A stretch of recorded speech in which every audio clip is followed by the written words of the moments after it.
তো এখানে আমি বেগুনি অলরেডি, দেন আমি আলুর চপ ভেজে নিব অল্প অল্প করে। বেশি শীত পড়েছে, দেখেন কি কুয়াশা, কুয়াশার জন্য কিছুই দেখা যাচ্ছে না। এই কুয়াশাতে ঝাল ঝাল কিছু খেলে মন্দ কি, তাই না? অনেক অনেক বেশি ভালো লাগবে। সো সাথে থাকবেন। সবাইকে জানাই শুভ বিকেল বলতে পারি। এত ঠান্ডা পড়েছে, বাহিরে একদম কুয়াশা।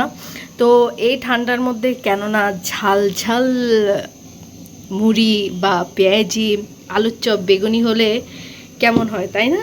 আই হোপ অনেক বেশি ভালো হয়। হ্যাঁ, তো সেটাই করতেছি।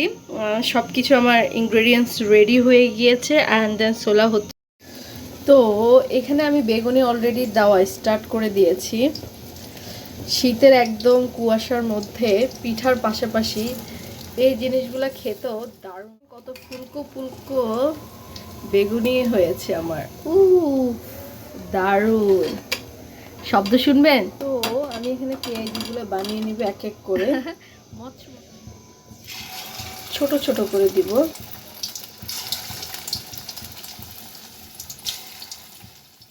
পাচ্ছেন কত সুন্দর কালার হয়েছে না, একদম সুন্দর। কাকে বলে উহা, কত প্রকারও কি কি। তো এটাতে আমি একটু বাড়তি তেলগুলো ঝরিয়ে নিব, ভেজে নিব এখন। আবার বিসমিল্লাহ, বিসমিল্লাহ।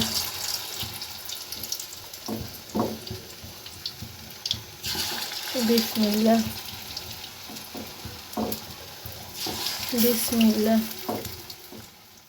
মচমচে আলুর চপ, ডিম চপ সব তৈরি করা হয়ে। কনকনে যখন প্রচণ্ড শীত, আর সেই শীতটাকে একটু গরম করার জন্য অবশ্যই স্পাইসি কিছু তো তৈরি করতে হয়। তো সেটার জন্য আমি ছোলা করে নিয়েছি, এখন তো সেটাকে মাখামাখি করতে হবে। তো এখানে মাখামাখি করে নিচ্ছি। আবার অলরেডি এখন বয়স দিতে গিয়ে জিভে পানি চলে আসছে। সো এটা এত বেশি ইয়াম্মি ছিল, এত বেশি ইয়াম্মি ছিল, আমি আসলে এক্সপ্লেন করতে পারবো না। নিজের হাতে সব কিছু তৈরি করেছি, আর ইয়াম্মি করে খেয়েছি, আর গরম অনুভব করেছি। রাত, বাসায় যাচ্ছি, অনেক বেশি শীত, অবস্থা একদম কনকনে, মানে ধোয়া বের হওয়ার মতো অবস্থা।